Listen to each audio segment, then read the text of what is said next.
Brought to you by the Ramsey Network app. Download today to go further with Ramsey. I just have a quick question. My husband and I are actually wanting to buy a home, and he wants to do this shared mortgage, and he's trying to convince me that it's a great thing and that it's so wonderful, and it sounds very stupid to me. And so I would just like to know what you... Don't hold back, Tammy. Sir. Tell us how you really feel. Well, so I wanted to know, what is this, and the negatives and the positives, if there is any positives. That's my question. Shared mortgage, negatives and positives, and is it a good thing? It is not a good thing. Your instinct is correct. You win the argument. Now, let's talk about why. Praise the Lord. Yeah, let's talk about why. You have a good nose for stupid, and yes, sir. So you're like my wife in that regard. But so a shared appreciation mortgage is what we're talking about, and what this is the mortgage company, in return for a lower interest rate, and in return usually for lesser down payment, you give up a portion of the increase in value. And so you buy a $300,000 house and it goes up to $500,000. The sum of that $200,000 increase goes back to the mortgage company when you refinance or when you sell. So you do not get all of the growth in value. The downside is two things. One is it can trap you and make it very difficult to refinance if you were able to and get rid of them, okay? Get rid of that loss of growth. And it can also make it difficult to sell.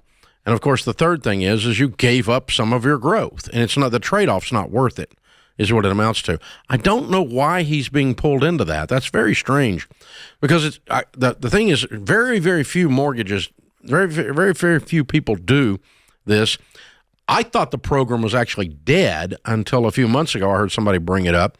I think somebody's out there promoting it or something, because I hadn't even heard of it in a long time. The first time I heard of it was back in the 90s. And and in high interest rate environment, and so, interest rates were really high and people were trying to get the rate down by giving up some of their future appreciation. So Tammy, kind of think of it this way. Have you heard these things with some of the student loan things where you can go to a certain college and you don't pay as much to go to the college, but you give up some of your income to that college? No, I've never heard of that. Same deal, same kind of a thing here. You're selling off your future for a little bit better deal in the present, and that's never a good trade. Saying that, I'm sorry. So you're saying that once, if you ever decide to sell, or if you ever decide to whatever, you have to give them a portion of the value? Yeah, of the increase in value, yes. So okay. if you bought a $300,000 house and it went up in value to $500,000, and you had a 20% shared appreciation as an example, then you would give up 20% of that $200,000 growth, or about $40,000, when you refinance to get rid of that mortgage. And by the way, if you wanted to just pay it off, if you started making a lot of money and you were working the Ramsey plan, you wanted to pay it off, you got to pay off that appreciation that you owe them too, not just the loan balance. Oh. So, well, here's the idiotic thing to me is we have $400,000 or whatever in cash, liquid. We could just buy the home. But he doesn't want to do that. He wants to go to the bank because in his mind, he's keeping his money and making some money from the bank. And I'm like, why would the bank do that? That makes no sense to me. Well, the bank did it because it's good for the bank. But it's not, your husband's wrong. Exactly. You're right. Pay cash for your house. You have the money. You are exactly right. That's what I told him. He needs to listen to his wife. In his mind, amen. In his mind, he's thinking he's keeping this money for somehow in his possession or something. And I'm like, but I don't understand why we need to go through the bank and loan the bank our money to get a mortgage through the bank. Here, let's try that. Let's try a couple things, okay? Number one, you could say this. Let's pay cash for the house. If 2 years from now, after we pay cash for it, You want to talk about getting a mortgage? We'll talk about it. You know how hard it is for somebody emotionally to put a mortgage on a paid-for house? He'll never do it. Okay. So try it, honey, try it my way, pay cash for it for 2 years, and then we'll talk about it.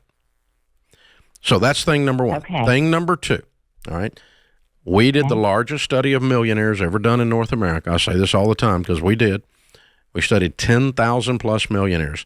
The number of millionaires that's out of 10,000 of them that said we became a millionaire by borrowing money on our home so that we could invest, what your husband's talking about.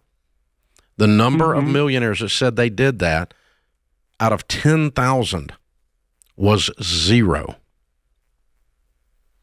Okay. So the data says, the facts are that your husband's theory is wrong.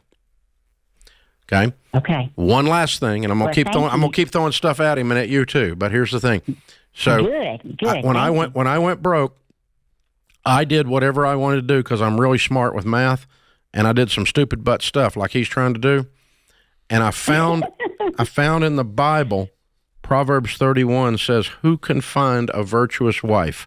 For her worth is far above rubies. The heart of her husband safely trusts her, and he will have no lack of gain." Now, that doesn't mean he can't argue with you about this. He should, and challenge your theory. He should. I do with Sharon, with my wife. But I trust my wife to have common sense and input. Ken trusts Stacy to have common sense and input. Hang on, I'm going to give you a copy of the book Baby Steps Millionaires for you and your husband to look at. I think it'll help your husband with this. He's trying to do a good thing a bad way. It's a bad move. You smelled it out. Congratulations. I'm going to say what I think a lot of Americans are thinking right now, that Tammy would be a great co-host one time with you. Were you not thinking that, James? I mean, was she let off with stupid with the same passion that Dave says it? I thought Tammy, America would love Tammy. I love Tammy. She's a treasure. I just wanted to say that. I think that was one of my favorite calls that I've ever heard because she's on it. She makes no mistakes about what she thinks, and I love her. I think she's great. I don't think communication is a problem in their home. No, you and Tammy co-coaching someone would melt the internet. It would melt YouTube. Picture Dave fired up and Tammy a little fired up. It would be great radio.